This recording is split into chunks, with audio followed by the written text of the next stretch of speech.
Sot zëri ynë duhet të dëgjohet deri në Bruksel dhe në Parlamentin Evropian. Prej 86 ditësh shqiptarët po protestojnë paqësisht dhe demokratikisht me një mesazh të qartë.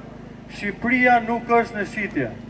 Kërkojmë shfuqizimin e ligjeve që cënojnë interesin publik dhe pasurinë kombëtare.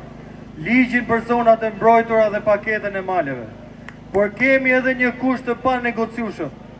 Dorëheqjen, sepse nëse ke marrë vendime të gabuara që i kanë kushtuar vendit, nuk mjafton t'i korrigjosh. Duhet të mbash edhe përgjegjësi. Përgjegjësia politike ka një emër: dorëheqje. Dhe partnerëve tanë europianë ndërkombëtar dua t'u them diçka me shumë përgjegjësi. Tregoni kujdes me marrëveshjet afatgjate që lidhen sot me qeverinë e Edi Ramës. Kjo protestë ka treguar që ekziston një krizë e thellë besimi dhe legitimiteti politik.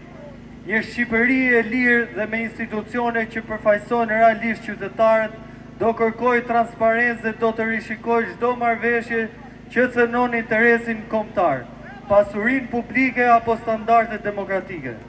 Ne nuk jemi kundër partnerëve të Shqipërisë, përkundrazi, kërkojmë prej tyre të qëndrojnë në krah të Shqipërisë dhe shqiptarëve, jo të një qeverie të përkohshme. Ne kemi zgjedhur Europën, por e duam Europën këtu, në Shqipëri, në ligj, në drejtësi dhe në përgjegjësi.